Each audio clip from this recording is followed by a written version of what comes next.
रात देर तक तेरी दहलीज पर बैठी रही आंखें। रात देर तक तेरी दहलीज पर बैठी रही आंखें। खुद ना आना था तो कोई ख्वाब ही भेज दिया होता। नमस्कार, मैं विजयलक्ष्मी गुप्ता अपने सभी दर्शकों का, भावी मुख्य सेविका बहनों का अपने चैनल पर स्वागत करती हूँ। हमेशा की तरह उम्मीद करती हूँ कि आप सभी स्वस्थ होंगी। मस्त तो हो जाएं पर मस्त लोग होने नहीं देते। मुख्य सेविका भर्ती में रिजल्ट को लेकर के तो इंतज़ार है ही, लेकिन उससे कहीं ज़्यादा इंतज़ार है इसमें किए गए कोर्ट केसों के निस्तारण का। जैसा कि आप सभी जानते हैं कि आज एक रीट लगी थी जिसकी सुनवाई होनी थी।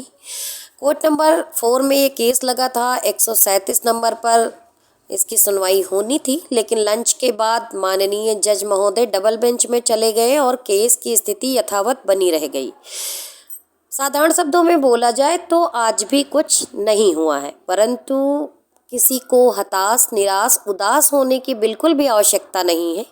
जब कोई बड़ी चीज़ होती है तो इस तरह की छोटी मोटी घटनाएं होती रहती हैं। कहीं ना कहीं पर यह जवाब है उन लोगों को जो एक समय में उन संघर्षरत लड़कियों को भला बुरा कहा करते थे कि कोर्ट में स्टे हटवाने के लिए वो लोग क्या प्रयास कर रही हैं, क्यों बार बार डेट लग जा रही है, क्यों आपके गुरुजी कुछ भी नहीं कर पा रहे हैं, और न जाने विभिन्न प्रकार के आरोप प्रत्यारोप लगाए जाते रहे हैं। उन्हीं में से कुछ लड़कियां जो अराजक तत्व हैं इस समय, वो अब कोर्ट में स्वयं गई हैं अपनी लड़ाई लड़ने के लिए। तो अब उनको पता चल ही रहा होगा कि कोर्ट कैसे चलता है। कोर्ट किसी की भावनाओं पे, संवेदनाओं पे नहीं चलता है, उसका अपना प्रोसीजर है। और कोर्ट में अगर कोई गया है तो समय तो लगना ही है। जो लोग कल संघर्षरत थे संविदा कर्मियों से स्टे हटवाने के लिए, वो लोग आज भी सक्रिय हैं कि ये जो विभिन्न प्रकार के अराजक तत्वों के माध्यम से कोर्ट केस किए गए हैं और उनका कहना यह है कि उनका हक अधिकार मारा गया है, तो उनके हिसाब से ये उनके हक अधिकार की लड़ाई है। और जो संघर्षरत बहनें हैं जिन्होंने डीवी करवाई है, उनके हिसाब से ये मार्ग के रोड़े बने हुए हैं और भर्ती को होने नहीं देना चाहते हैं। परंतु इस तरह के केस विभिन्न प्रकार की भर्तियों में चलते रहते हैं। कोर्ट केस लड़ने वाले कोर्ट केस लड़ते हैं, जॉब करने वाले जॉब करेंगे।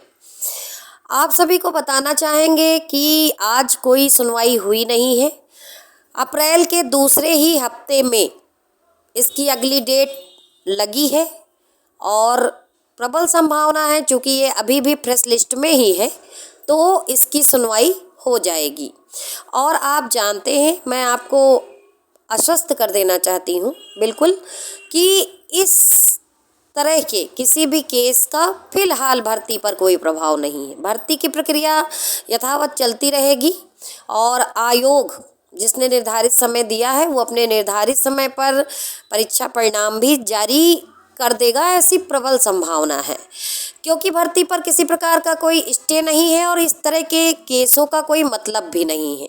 जिनके द्वारा केस किया गया है तो वो अपने नाम के अनुरूप ही काम कर रही हैं, यथा नामे तथा गुणे। मैं उनको इस लायक भी नहीं समझती हूँ कि उनका नाम अपनी इस जबान से लूँ।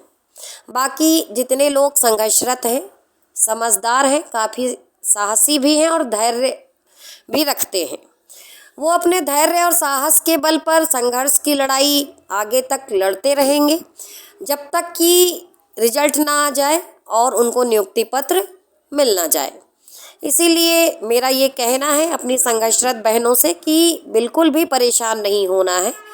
आयोग के द्वारा जो समय अवधि ली गई है वो समय अवधि तक हम सभी लोग संगठित रहेंगे और इंतज़ार करेंगे। मुझे पूरी उम्मीद है, पूरा भरोसा है आयोग पर, सरकार पर, कि वो अपनी बात को इस बार अवश्य पूरा करेंगे। अगर किसी कारणवश ऐसा नहीं होता है तो हम लोग संगठित हैं, तैयार हैं और हम लोग विनम्रता से अपनी बात कहने के लिए भी चलेंगे। कोर्ट केस को लेकर के बिल्कुल भी परेशान मत होइए। अगली डेट में प्रबल संभावना है कि ये केस भी पुराने वाले केस की तरह खारिज हो जाएगा। जो लोग नहीं समझना चाहते हैं उनको समझाना भी मैं नहीं चाहती हूँ। और मुझे पता है कि मेरे बार बार मना करने पर कि अगर आपको मैं पसंद नहीं हूँ तो मेरे वीडियो में आकर के कमेंट बॉक्स में रायता ना फैलाएं, लेकिन उसके बाद वो चले आते हैं तो उनका स्वागत है। अपने रिस्क पर आएं, अगर वो आएंगी तो फिर जवाब हम भी देंगे। धन्यवाद।